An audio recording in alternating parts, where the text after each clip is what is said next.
All right, this is the copyright disclaimer. The copyright disclaimer under Section 107 of the Copyright Act of 1976. Allowance is made for fair use for purposes such as criticism, comment, news reporting, teaching, scholarship, education, and research. Fair use is a use permitted by copyright statute that might otherwise be infringing. Fair use, fair use, fair use.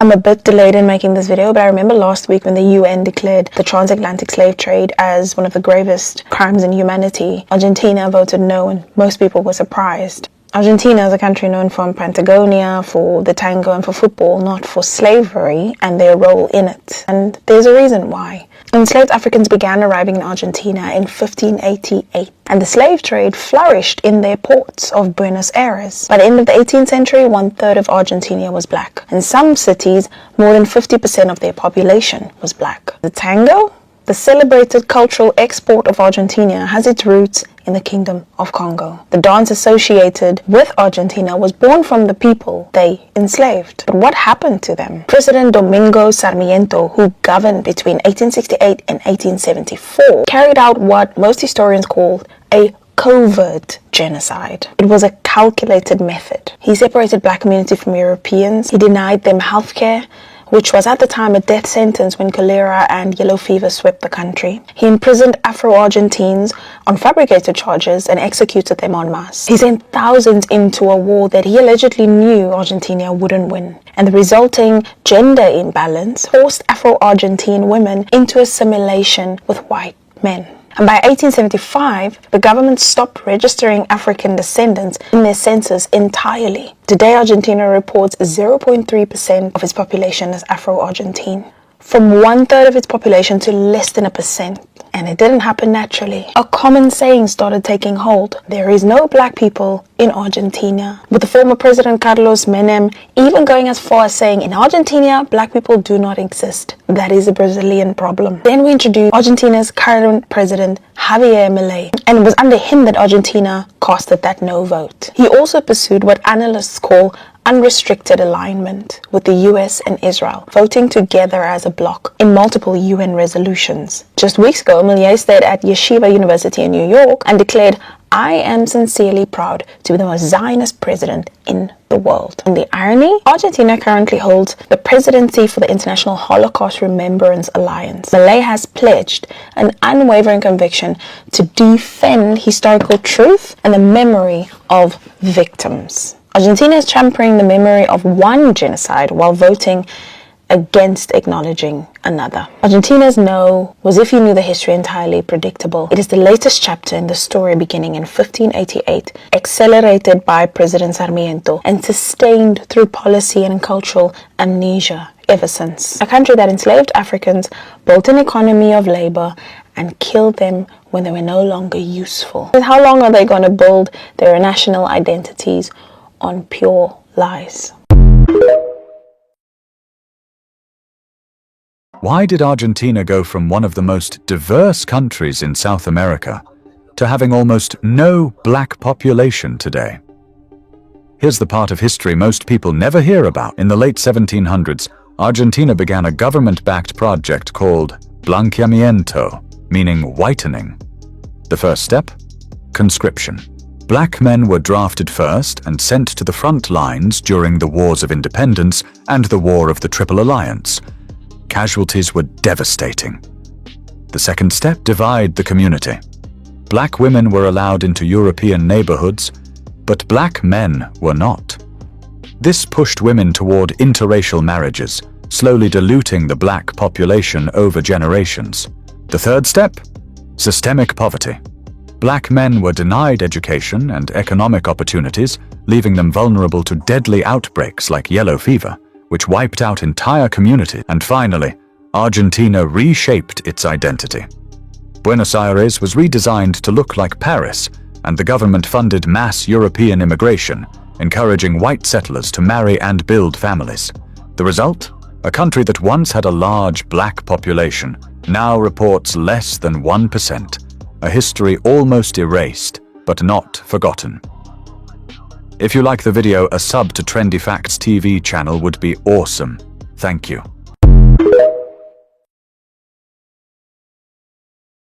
1 in 3 people in Argentina was black African. Today, they're gone. This is how they were erased. In 1810, Argentina was a black country. 30% of Buenos Aires was African. Enslaved people, free artisans, mothers, soldiers. They built the city, they created the tango, but Argentina's white elite wanted a European country. So they made a plan to erase an entire people. And it worked. First, the wars. When Argentina fought Paraguay, they conscripted black men first. Sent them to the front lines. Tens of thousands died. Then came 1871. Yellow fever swept through Buenos Aires. The white neighborhoods fled. The black neighborhoods were quarantined, locked in. Thousands died in their homes. Then President Sarmiento made it official policy. He wrote that Argentina needed to whiten itself. He invited millions of European immigrants, gave them free land. Black survivors got nothing. Then came the cruelest blow. The census started reclassifying black people as wheat-colored. With the stroke of a pen, they erased black identity. Black history was edited out of textbooks. By 1900, the world believed Argentina had no black population. The truth? They had been buried, conscripted, starved, renamed, erased. Today, 150,000 Afro-Argentines are fighting to be recognized again. The tango still belongs to them. The history still belongs to them. Did you know a military government once threw pregnant women from planes after stealing their babies? In 1976, Argentina's military junta began what they called the Dirty War. Their target was anyone suspected of leftist sympathies, but their methods were beyond horrific. Pregnant women were detained and kept alive just long enough to give birth. After delivery, Navy officers would take their babies and throw the mothers from aircraft into the ocean. The torture center ESMA became ground zero for this nightmare. Thousands of prisoners were brought here for brutal interrogation before vanishing forever. Families searched for decades, never knowing what happened to their loved ones. The death flights continued for years. Drugged prisoners pushed from planes over Rio de la Plata. Military officers adopted the stolen babies as their own children while erasing all traces of the real parents. 30,000 people disappeared without a trace. An entire generation of stolen children grew up never knowing their true identities. Some only discovered the truth decades later. You ever notice how some people lose a war and just vanish? Well, when Nazi Germany fell in 1945, a whole bunch of high-ranking officials didn't stick around for the Nuremberg trials. They got on boats, boarded planes, and headed straight for South America. Argentina, it was the top destination. Under President Juan Perón, the country opened up its arms to fleeing Nazis, like it was hosting some sort of post-war reunion. All because Perón admired fascism. And he thought by importing Nazi soldiers, scientists, and engineers would help modernize Argentina. So he created a rat line, which is a secret escape route. Through Vatican connections, Red Cross papers, and safe houses all across Europe. And who rolled through that pipeline? Adolf Eichmann, the architect of the Holocaust logistics. Joseph Mengele, a literal war criminal who experimented on children in Auschwitz. These weren't random soldiers, they were top brass. And Argentina didn't just tolerate them. They gave them new names, jobs, homes. Even state protection. Mengele lived under aliases, practicing medicine without a license. Eichmann worked at a Mercedes-Benz plant before being kidnapped by Israeli agents and put on trial in Jerusalem. That's how protected they were. Whole war criminals just walking around grocery shopping, hiding in plain sight. And Argentina was not alone. Chile, Brazil, Paraguay, Bolivia, they all took in Nazi fugitives. In fact, over 90,000 SS officers and collaborators are estimated to have escaped to South America in the years following World War II. And let's be clear, these weren't just people following orders. They were hiding from justice. When people talk about accountability after war, remember this. A whole generation of war criminals lived out their days, sipping espressos in Buenos Aires. Because global power isn't always about guilt or innocence. It's about who's willing to hide you and who benefits from the silence.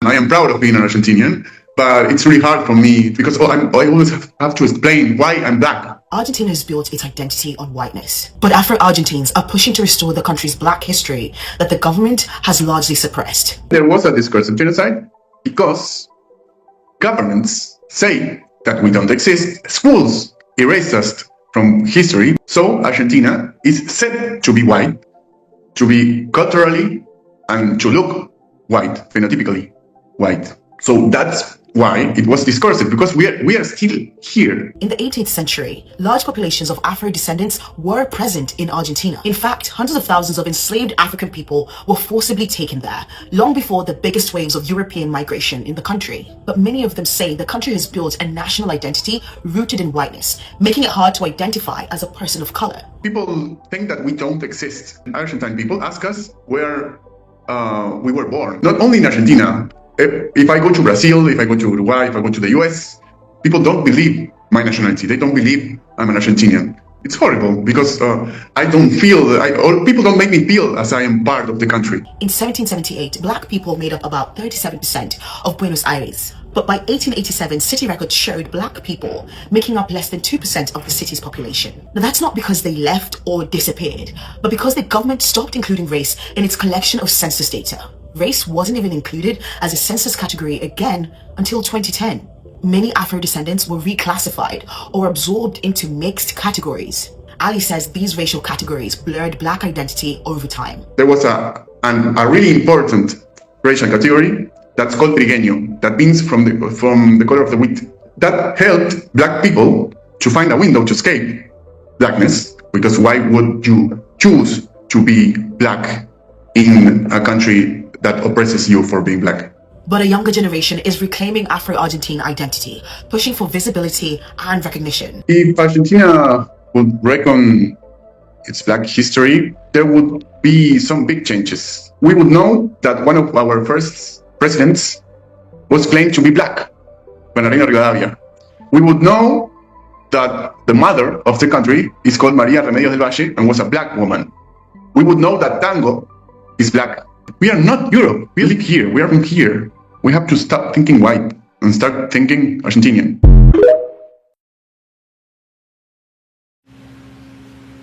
All right, Shalom. We are the Hebrew Israelites from the Indianapolis branch of the Great Millstone. We're here to give all praises, glory, and honor to Yahweh, Ba'ashem, Yahushai, Ba'ashem, Rakakadash. Double honors to our apostles and elders of Great Millstone who rule well in teaching us this 100% truth. Salutations to them and our fellow Akim who labor in this truth week in and week out on the highways and byways. Also salutations to the hopeful elect of the scattered 12 tribes of Israel, scattered to the four corners of the earth, that be like unto the speckled bird, also known as your Israelite foreigners and your so-called Negroes, Latinos, and Native Americans. To you, we say Shalom. Shalom. All right. Today is another installment of our camp series called For Thy Violence Against Thy Brother Jacob, where we go into the deep history of, Esau Edom, who was a so-called white man, his treachery against the 12 tribes of Israel. Okay, not just here in America, but abroad, wherever we were scattered to, and that's becoming evident. Today we're going to cover the northern kingdom of Argentina, which is the tribe of Asher. Okay, predominantly down in South America, and what Esau did to them. Now we'll be going into this article says correcting Argentina's dark past, and it's from a website called it's called theeconreview.com. We'll put a link to this article in the description box, and it starts off with the topic: how indigenous people in one of the whitest countries in Latin America able to gain political and economic influence. And what we did at the beginning of this lesson is put in several videos that tells you how Latin America, this part of Latin America, became white. And once you go through it, you begin to understand that what they did to Latin America at that time is the same thing this administration, MAGA administration, is trying to do now. And that's to make America white again the same way they did Latin America. Okay? But like the Lord said, He is not cast with His people. You can't get rid of us. Okay? You cannot get rid of us. So with that, we'll go to the opening scripture, Obadiah 1, 10. This is Obadiah chapter 1 and verse 10. It says, "For thy violence against thy brother Jacob, shame shall cover thee, and thou shalt be cut off forever." And that violence, you know, it is legislative, it's physical, and it is pretty much do everything, like I said, to erase Jake out of history. You know, you find out that there was a mass genocide against the darker skinned people who were in Argentina, are in Argentina, even right now. Okay, and they did substantial damage, like it was called the Dirty War. Okay, where they were taking dark-skinned Argentinians to concentration camps, torture chambers, kidnapping pregnant women, taking them in and holding them until they were ready to deliver, and taking them up on the plane, take the baby from them, and then cast them out to the water. Same thing they was just doing recently. Got something? Yeah, excuse us, correction. The Argentinian Chileans are a tribe of Naphtali. Naphtali, that's sloppy. The water. I get mixed up down there, but we got it right. Yeah. But yeah, so this is what they've been doing. Okay, and you know, it's systematic. These people have to really understand what Esau is trying to do. He wants to get rid of us because of that birthright, and he cannot have it. Okay, and that violence has been treacherous, you know, abroad, everywhere against us, and we're starting to see who it really is. They know their time is short now. We have what, less than 30 days before this place is 250 years old, and we know that every major empire pretty much have a lifespan of 250 years. It's getting real here. We're seeing everything on the table. You know, a World War or three. Okay, the MOTB, United States and Israel just merged militaries. Okay, you know, come down with that great wrath. But they, you know, have a feeling that, hey, some of the American military may have some sympathy, you know, on taking out their civilians, but they're not going to. You know, Israeli, the IDF is not going to have that sympathy. Okay, and truth be told, you know, we think it's going to be a lot of infighting amongst those two. You know, they're going to start taking each other out because of philosophy. You know, on what you took an oath for versus what's being asked you to do. All right, so that's one of the things. He says because of that violence, all right, because of that violence, he's going to be cut off forever. Okay, there's no way these people can do everything that they've done and continue to do up to this point, even all throughout Jacob's struggle, and not be recompensed for what they did. This is impossible. It's not going to happen. You know, even Benjamin Franklin says he knew that that God couldn't sleep forever. You know, he is a just God, and somehow they're going to have to pay for what they did. And this passage pretty much said that while he still owns slaves. All right. Yeah, precept. This is Jeremiah 49 and verse 12. But thus said the Lord, Yahweh Bashim al-Shah, behold, they whose judgment was not to drink of the cup have assuredly drunken. And art thou he that shall altogether go unpunished? Thou shalt not go unpunished, but thou shalt surely drink of it. So, you know, our people drunk the cup, which is a representation of the curses. You know, whatever containing the curses, slavery, you know, being oppressed by your enemies, being slaves to your enemies, ropes upon your necks, you know, serving your enemies in the land thou knowest not. You know, heathen nations coming above you very high, you being very low. That's all that cup. Okay, the curses that fell upon 12 tribes of Israel, which are the so-called Negroes, Latinos, Native American people. That's why these series we go into, it involves all the tribes, because as a nation we were enslaved. All right, as a nation we were oppressed. Jeremiah 50 and 33. The children of Israel and the children of Judah were oppressed together. All that held them fast refused to let them go. So we were oppressed together. Where? In the Americas, and where we scattered to like brothers 1 and 2. So because it happened to us, the people that did that, you know, basically for our affliction, you know, did those extra things to us, you know, the Lord bring forth that wrath and punishment would not pass you. You know, and now number one enemy Esau Edom, because this chapter is talking about Esau Edom. You ain't gonna go unpunished because you're the number one nation as far as being our rival nation or enemy. And the Lord said what? That, and well, in the Zondervan Compact Bible Dictionary says that you're the only nation that wasn't promising me mercy from the Heavenly Father. So, you know, you're the nation that nobody wants to be, because you're gonna get it the worst, man. You Edomites, man. All right, go ahead. This is Lamentations chapter 4, starting verse 21. It says, "Rejoice and be glad, O daughter of Edom, that dwellest in the land of Uz. The cup also shall pass through unto thee.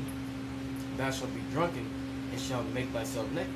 See, basically what the scripture is telling the Edomites, the so-called white people, is to live it up, because the time of your judgment is near. Okay, so you don't have too much longer to enjoy, you know, to enjoy your so-called benefits of America. You know, being able to live off the affliction of the Israelites, because in the near future, man, the Lord's getting ready to bring that to a halt, man. It says, verse 22. It says, "The punishment of thine iniquity is accomplished, O daughter of Zion. He will no more carry thee away into captivity." See, and we know that, you know, also is referring to America. Because we know that Lamentations, it goes into, you know, the sorrows, the lamentations, mourning, the woes that Jacob was experiencing during the Babylonian captivity. Okay, but we know that after Babylon, there was a Medo-Persian Empire, like the Greeks, the Romans. Okay, so that's how you know that this is talking about Babylon and prophecy, man. This is America. It says, "He will no more carry thee away into captivity. He will visit thine iniquity, O daughter of Edom. He will discover thy sins." And that's what's going on right now. Even this camp series that we have in GMS Indianapolis camp for thy violence against thy brother Jacob, that's the Lord discovering Esau, Edom, the so-called white man in this sense. Okay, and with that, okay, through the spirit and power of Yahweh by Shem Shai, we're declaring the judgment that the Lord is going to bring upon you. Which is what? America's going to be destroyed, going into slavery, and after you serve out your captivity, your whole nation being wiped out. That's it. All right, so we'll go ahead and get into this article that you see on the screen. Once again, we'll put a link to the article in the description box of the video. And it's titled, "Correcting Argentina's Dark Past." It says, "How were indigenous people in one of the whitest countries in Latin America able to gain political and economic influence?" All right, it says, "Being one of the whitest countries in Latin America, it may come as a shock that Argentina once had a huge and diverse indigenous population. As a result of Spanish colonization, indigenous people started losing political influence in white-dominated Argentina. Over 800 tribes inhabited Argentina, including the Quechua and the Guarani, who represent a majority of the population in nearby Peru and Paraguay. These tribes had access to vast amounts of fertile farmland, perfect for raising livestock, Argentina's main export. With a strong livestock industry and the lush natural resources available to support it, Argentina enjoyed being one of the 10 largest economies in the world in the 19th and early 20th centuries. This led to mass immigration, with over 6 million immigrants, mostly from Italy and Germany, calling Argentina home. They were drawn to the fertile farmland and the promise of high wages, something the Argentine government began withholding from the natives in the hopes of attracting immigrants. This led to increased tensions between European immigrants and indigenous people over land, with the Argentine government siding with European immigrants, forcing natives into poorer rural areas of the country. With immigration increasing until the 1920s, native land shrunk in size. That sounds a whole lot like the Indian Removal Act, you know, that's going over here. Yep, 1830. Andrew Yep. Jackson. What you real quick, if you notice, it's the same playbook. Yeah. And then on top of that, the nation of Israel, the so-called nigga like you in the Americans, we're warriors, man. You know, we didn't just surrender our fucking land. You know, that time was down there fighting for their land. And what happened is, by them being conquered already by the Spaniards, peaceadores, you know, the government, it says Argentinian government, that was already overran and basically run by the Edomite power structure. So that's why they gave it to the Edomite immigrants, so to speak. You know, you got Yeah, they said they went from like a 37%, and in the video, in this they'll call black people or Africans, you know, black African, but we know that they're Israelites. Okay, they said they went from a 37% population to down to less than somewhere between less than 1 to 2%. That's how quickly they wiped them out over time. Yeah, that was those clips I sent you earlier. Deuteronomy 32 and 26.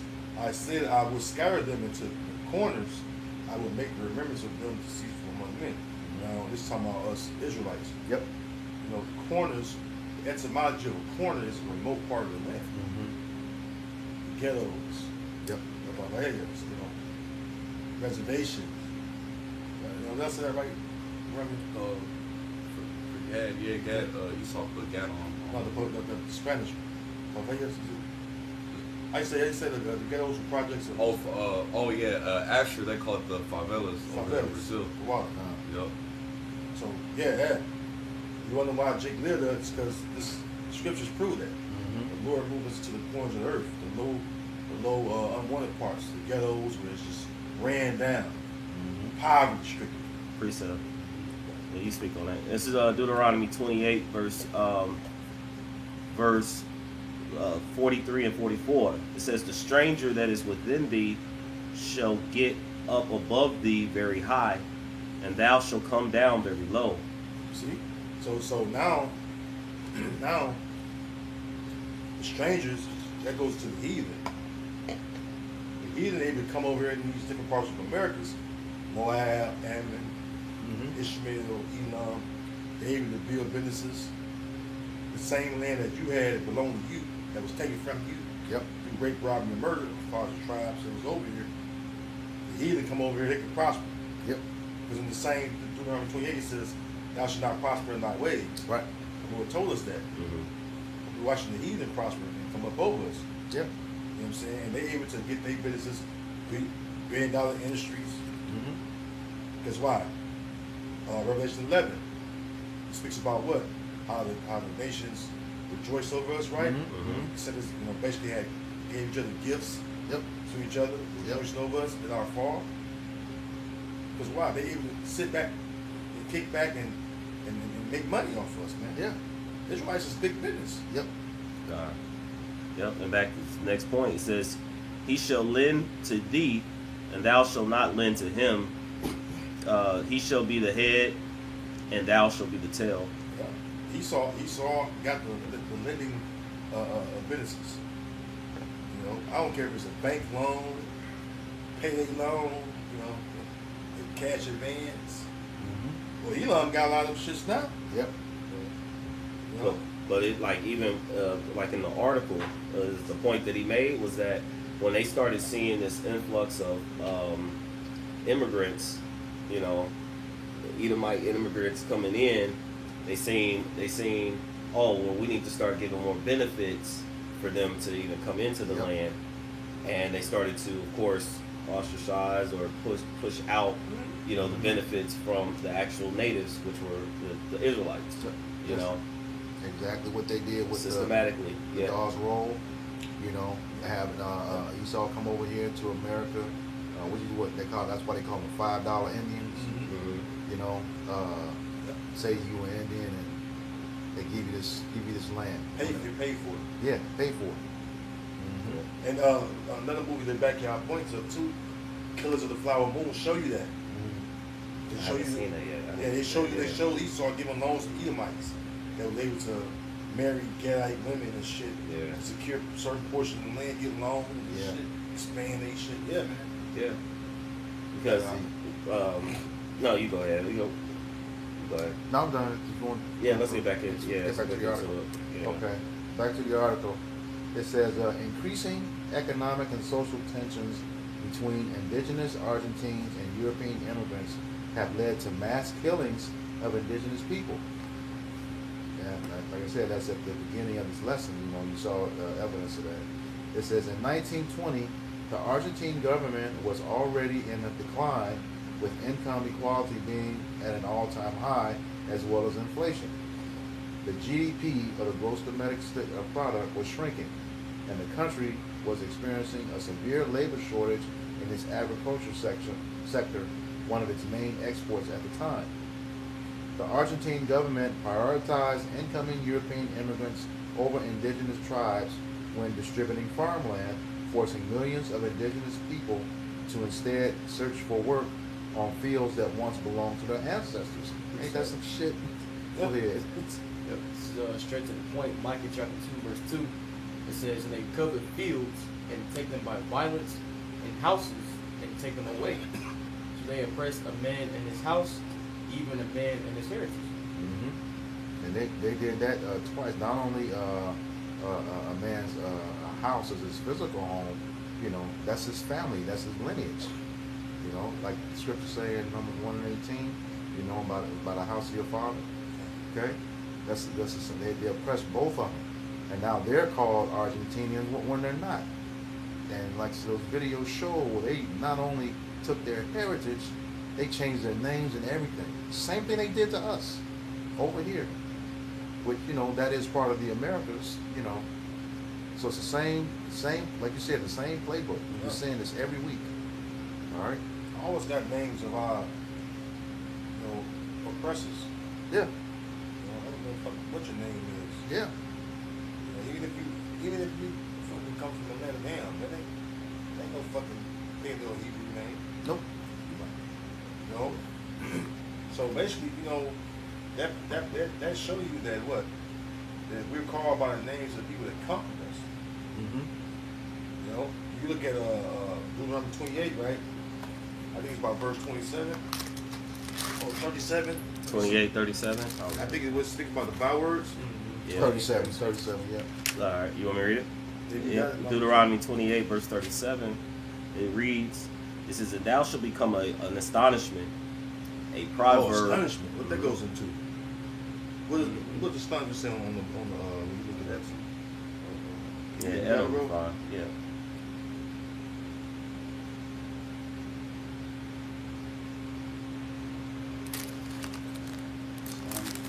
Astonished. Mm-hmm.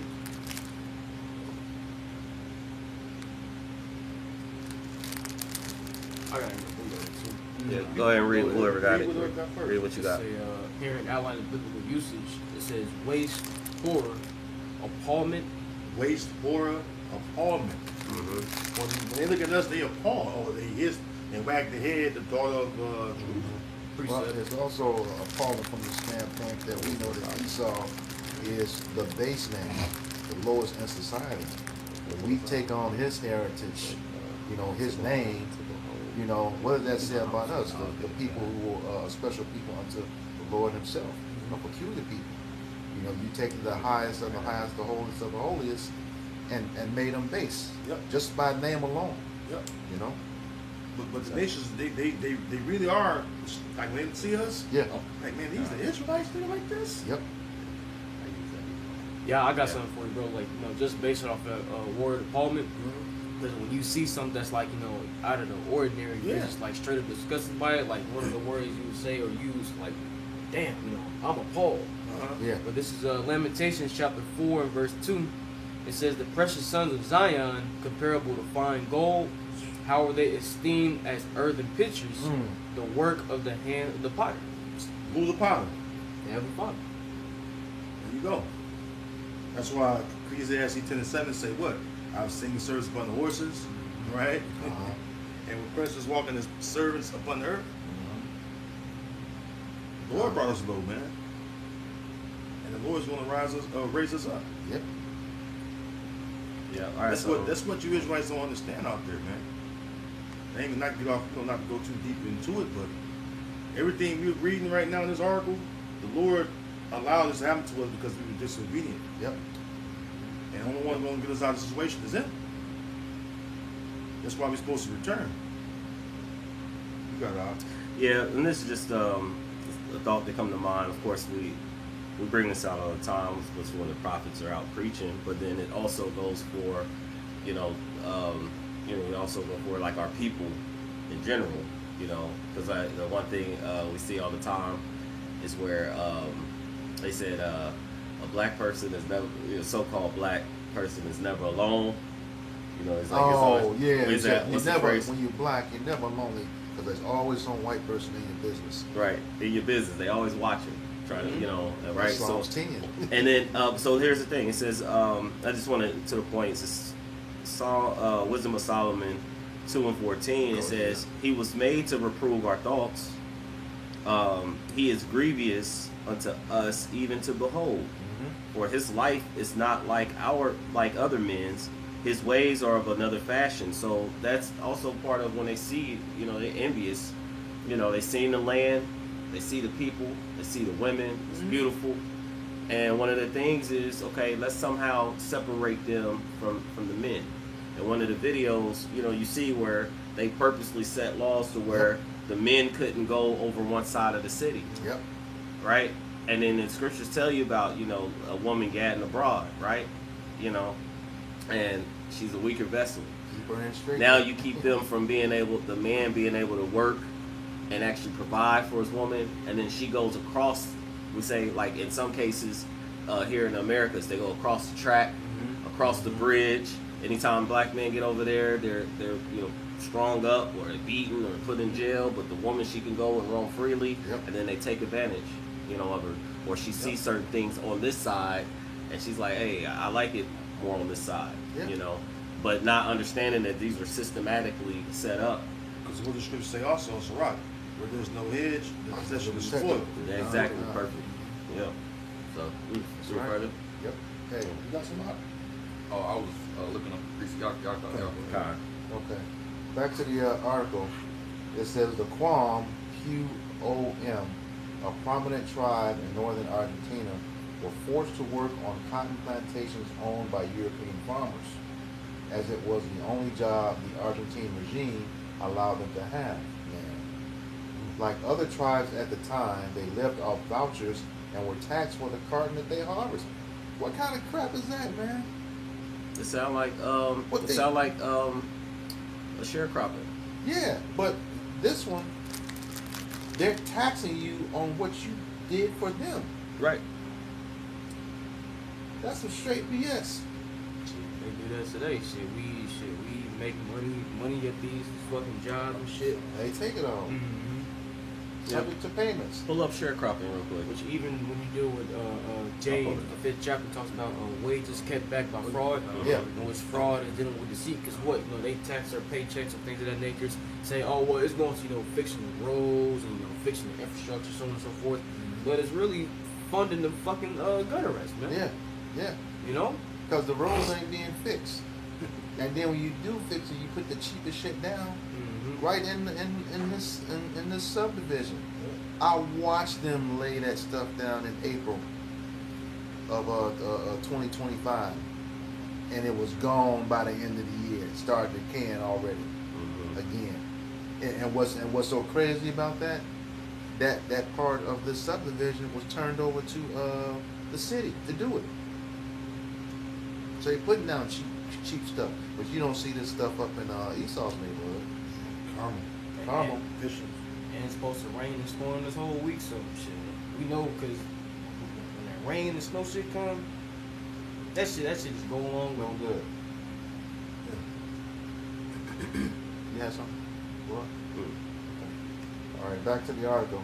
The Quam, a prominent tribe in northern Argentina, were forced to work on cotton plantations owned by European farmers, as it was the only job the Argentine regime allowed them to have. Like other tribes at the time, they lived off vouchers and were taxed. This is why you should look down on the tribe of Judah. Yeah. Like, some of you Latin tribes, you look down on Texas, Judah, but you were put in the same conditions. Judah picked cotton, your ass picked cotton too. So this proves that we're brethren. With the Southern Kingdom, which really you just one kingdom, man. But because of the split, but really we one nation, man. You so-called Latinos and Native Americans that stick your nose up at the Southern Kingdom, they really are brethren. Yeah. You shouldn't fucking do that. Because Yahweh Shai didn't punish one tribe. punish all of us. And just being just brutally honest, you know, we ain't take on, you know, we had our own shit. You know, basically we took Esau, but Judah got it the worst. Followed by Ephraim and the rest, you know. But Judah got it the worst, man. So you should really have more respect for your brethren, because they took on a lot of shit for the rest of us tribes. And what, you know, the thing is, they're showing you what they did to them in other locations, but the fact that they gave you a leg up over here, because, you know, Issachar has, you know, shops and stuff over here as well. Jake don't. Yep. Then just found out too that if Jake want to open up like a hair salon or something, it has to get approval from all the other, like the Chinese and Korean shops in the area. I didn't know that. Yes. See? So Yes, they have a say in whether they have a say. They have a say, and then when the Jakes did get stuff and come out with a nice product, what they would do is take that product, send it back. So like China, formulate it much cheaper, and send it back, and then undercut your profit. So whatever discount you would put it like this, they could manufacture it for much less than what you could buy it for at a discount. All right. Yeah. And then so when you go put a markup on it to make profit off of it, they can do this. They can still buy it cheaper, put market up, and get more profit off of it than you. Well, and here's the thing, what it is that they take advantage of us because we're under the curses. Yeah. Because we know, and Esau, he plays his part in that, because it says his eyes shall be evil toward his brother. Yep. Right. So we know that, he's playing everybody against each other. You know, I got the Proverbs going on. Yeah. Because now, like you said, they're able to migrate over here. They got, they may have a lot of Mexican restaurants. You know, you got a lot of Argentinian spots, and then they find themselves to think that they're different and better than the people who were already here, enslaved, Jake. You know, and in actuality, they gave you those benefits, but then also made you look down upon your brother. Yep. You know, so now that we're more separated, you know, they can actually still divide and conquer. They benefit from it. You know. And they're forgetting that what? They forget their history.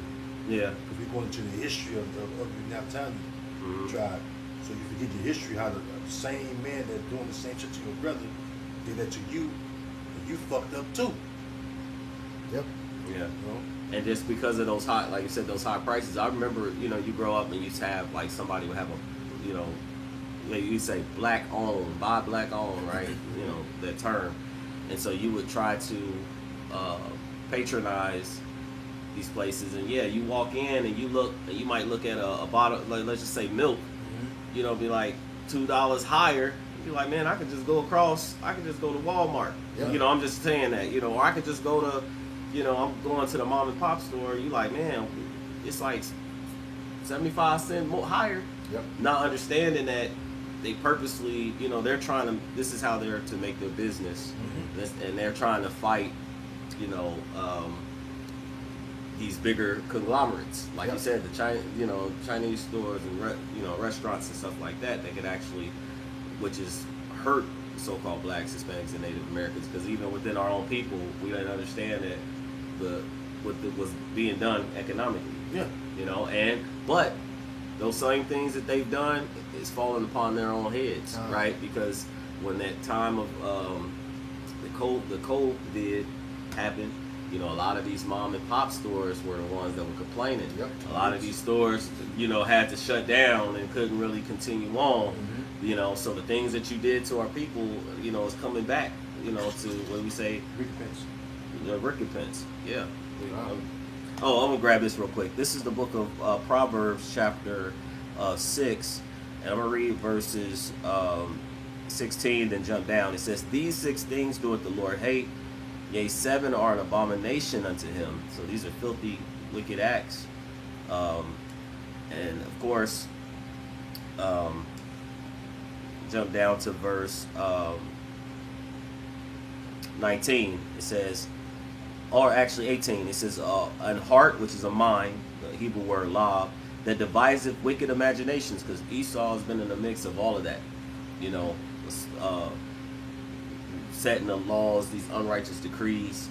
You know, I always keep bringing up the man out of the house rule.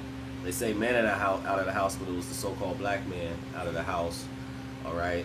A lot of times, even when Gad, they came here, they attacked the man. You know, made them sick, made them weak, gave them fire, water, certain ways to, you know, weaken the man, and then you can conquer the women and children. All right. Read it again, Bible Shop. Yep. It says, "An heart that deviseth wicked imaginations." Heart that deviseth wicked imaginations.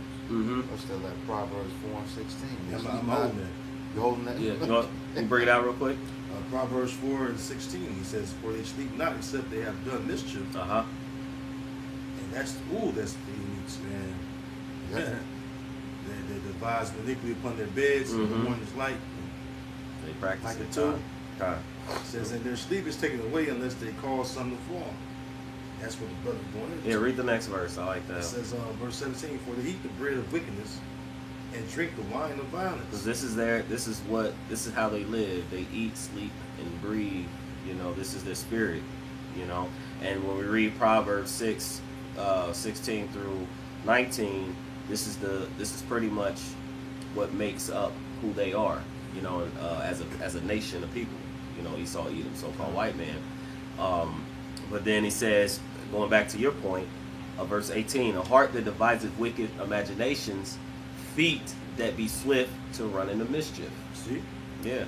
And it says, "A false witness that speaketh lies," because a lot of times what you will find is there's propaganda that gets pushed about the people before they start to impose or create new laws or to impose these different restrictions and movements of people, you know, of the so-called blacks, Hispanics, and Native Americans. If you can control those people, you know, your wealth continues. If you look at all the kingdoms before, the brother brought it out, you know, going all the way to, you know, the Assyrians, the Babylonians, the Greeks, the Romans, Medo-Persians, not in that order. You find that all of them, when they rose to prominence, they became that much more prominent because they had Israel under their control. Okay, complete. Even the first Egypt, you know, they had Israelites under their control. So that, as the Lord said, you know, we're His people. That doesn't change. So whoever has Israel under their control, you know, their land is prospering. It's no different with here in the Americas. So then they went over to Argentina. They had Israel. They found a way to put those Israelites into certain restrictions, and then they began to prosper. The people that came in began to prosper and build up, as we read in the curses. So then it says, "A false witness to speak lies." They set the propaganda, and then he that soweth discord among brother, and then they sit back and they, you know, the false accuser, now look at them fighting against each other. Now there's a colorism thing, because you done sowed tares, as Yahushua made mention of in the scripture. You know, it's like now you got tares amongst them. You got this colorism amongst the tribes. And then I always hear it like, "Me not black papa," you know. Black papa. Right. So, but and then now you can't. They don't have certain accesses. You know. They don't. You know, you can go. You definitely can speak on it. No black papa. Experience, you know. Ephraim as a cake not turned. God. You know, black papa. Mixed himself among the people. And they use that against they put that in there, that propaganda. So now we got a lot of infighting on things that are very trivial, like I said, color. You know, and we know that's a big thing here in the Americas. Yep. Light skin, dark skin. Yeah, light skin, dark skin, young, old. Actually, that's part of the curses too. You shall not show favor. You know, or no, not the favorite part, but it was like you got the young against the old. You got the women against the men. You got So there's a huge clash there. Spirit of division. He saw perpetuated a spirit of division within the tribes. You know, it all goes back to slavery, man. You know, he would have, you know, the dark skin, you know, Israelites, you know, he pretty much, you know, created a culture with the tribes to hate each other, man. You know, to be separate for you know, even when it comes down to things is skin tone, man. You know, which Israel as a whole, you know, we're all different shades of brown. You know, but Esau's such a damn devil. You know, he you know, his whole purpose of doing that was to have more control over the tribes, man. Yep. You know, God. We get back in the article. Yep. Back to the article. Last little bit of it. All right, and then we're gonna, and he's gonna post. Well, you got the videos posted before, and then there's a link, maybe. Yep. Also, yep. And you probably mentioned that already. So we'll get our last preset. It says, like other tribes at the time, they lived off vouchers and were taxed for the cotton they harvest. On July 19, 1924, hundreds of Quam protested the inhumane labor and economic conditions they were living with. They were met with an ambush from Argentine officials and European plantation owners, killing hundreds of them. It took nearly a century for the Argentine government to take responsibility for the massacre. So not only that, they use usury upon them. Yep. Which that's in the law, you're not supposed to use usury upon Israelites. You know what I'm saying? But we have a right to use usury upon you either. Yep. See? And then Zechariah 11:5. Yep. Whose possesses come. You better grab it. This is Zechariah chapter 11, verse 5. It says, whose possessors slay them. Read the verse, reverse up. God. Zechariah chapter 11, verse 4. It says, thus said the Lord Yahweh Bashmi Yahushai, my God, feed the flock of the slaughter, whose possessors slay them. And the flock is you Israelites. So-called Negro Latino American people. Go ahead. It says, whose possessors slay them. Whose possessors slay them. A possessor is an owner. Who has ownership of the Israelites? The Edomites do. You always bring out the birth certificate, social security card, what have you. But the elites really have bond papers on us. This is why we gotta be redeemed by Yahweh Bashim Yahushai. Yep. It says, and hold themselves not guilty. Yeah, I ain't done nothing wrong. He said, well, somebody grab Psalms 50. Is that Psalms 50? About verse 6, is it? Yeah. The saints. You're right, covenant with the saints. Well, it says that they didn't say blessed be Yahweh. Oh God. Yeah. So Jeremiah 50. Go ahead, keep reading, bro. Yep. It says, and they that seldom say, blessed be the Lord Yahweh Bashim Yahushai, for I am rich. Yep. That's how Esau's economy took off. Israelite slaves. You know. Go ahead. This why the transatlantic slave trade is on for it. You're selling the best slaves in the world. Israelite slaves. So all the countries, all the lands that we were scattered to, they're able to benefit off of us because we're creative. Yeah, we came over here brilliant. Look at all those lands. You know, there was stuff that we automatically knew how to do after slavery with the Reconstruction period. All those communities that we built up. Okay? That had to take some divine knowledge, man, to be totally disconnected from your heritage and your language to turn around and build thriving communities like that. Okay? With generations of lost history. And, you know, they look at themselves like, how are they doing this? You know, how can they do this and we took everything from them? Because we're special people. So Jeremiah 31. Yep. We ain't going to cease to be a nation before that new Father. Yep. You know, read that about the shop. God, this is Jeremiah 50:7. It says, all that found them have devoured them. Yeah, they did. Look, the Spaniards, the Conquistadors, the Edomites. That's who you are, man. That's the names you was going by, but you really the Edomites that found us by using the scriptures. And the Lord guided you over here by way of the chariots. You know, St. Elmo's fire, all the counts we got that let us know that the Lord really led you mites over here to find us northern tribes. Okay. It even show you in that movie 1492 how them devils use Ezra's to know where the tribes were. The land was called Ashereth. Yeah, which means what? Another land. Yep. Yeah, I think somewhere in the Jewish encyclopedia it tells you that Arsaret, it is America. Yep. Because it says it in 2nd Ezra 13. Yep. The land where never mankind dwelt, right? Another land, right? But Arsaret goes to what? Kar-Rathazah. Kar-Rathazah is the land where never mankind dwelt. It's Americans. But who the first to really inhabit or live over here? It's us northern tribe Israelites. Leaving in Syrian captivity, the Lord guided us over here. That's what 2nd Ezra 13 about. Because you look up the fact that they had the apocrypha to find us. Yep. That leads you to wrong chapters. Yep. The chapter is chapter 13 in 2nd Ezra. What land where never mankind dwelt at? The Western Hemisphere. I mean, Solomon was over here, but he didn't live here. Well, his navy. Yeah, his navy. We always that's bro. You know how long ago that was? Doc? Yeah. So we always knew about thousands of years. We knew about this land way back when. Yep. So yeah, we knew about this land. Yeah, Ham left a landmark in this land, Olmec. But who the first inhabited? Yep. It'd be us.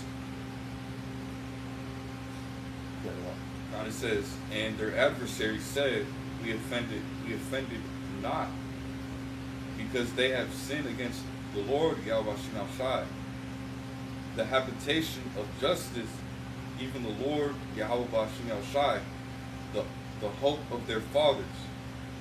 Yeah, so yeah, we did. We did sin against our power. That's why our power allowed you to come and do, basically enslave us. But you afforded our affliction. But that's what this brother reads, affording an affliction. Taxing what they're fucking bringing in as far as cotton bales and shit. Yeah. That's usually like a motherfucker, man. Then you kill them off when they complain about it. Like it says what? The poor man Had been wrong. and wrong. He must be treated with all. Poor man, grab that box. That's like Sirach 13. Yeah, around verse 4 or 5, somewhere around there. That's basically maybe Sirach 10. somewhere around there. But that's what was going on. Yeah, Sirach 13. Sirach. This is a Sirach chapter 13 verse 3. Sirach of Ecclesiasticus chapter 13 verse 3. It says the rich man hath done wrong, and yet he threatened wrong. Yeah, man, you done that talent wrong like a motherfucker. When they speak up about it, and they out of pocket, they out of line. Go ahead. Yep. It says the poor. But you doing the wickedness. You doing the evil shit to them. Go ahead, bro. Yep. It says the poor is wrong, and he must entreat also. Yeah, ain't that a bitch? You gotta. You punch me in the face and I gotta apologize for it. Bottom line. You gotta take it. And not complain about it. Not say anything about it. When motherfucker warning against you, you gotta just take the shit. No, man. That's why we gotta come back to Yahweh Shai, because it says what? The Lord gonna fight for us. The Lord gonna fight and act on our behalf, man. And He's gonna right all the wrongs that have been done to us by you heathen, man. Stalin, Esau, Edom. There's a lot of shit been done to us that we ain't even tapped into yet, but in the kingdom, we're going to put it all on the table. And we're going to repay you according to Yahweh Shai anger and fury. All right. All good? All right. Okay, anybody got anything else? Okay. All right, so with that, we hope this lesson was edifying to the elect body of the nation of Israel. Once again, we're going to give all praises, glory, and honor to Yahweh, Ba'ashem, Yahushai, Ba'ashem, Rakakwadash. Double honors to the apostles and elders of Great Millstone who rule well in teaching us this 100% truth. Salutations to them and our fellow Akim who labor in this truth week in and week out on the highways and byways. Also salutations to the hopeful elect of the scattered 12 tribes of Israel, scattered to the four corners of the earth that be like it to the speckled bird, also known as your Israelite foreigners and you so-called Negroes, Latinos, and Native Americans.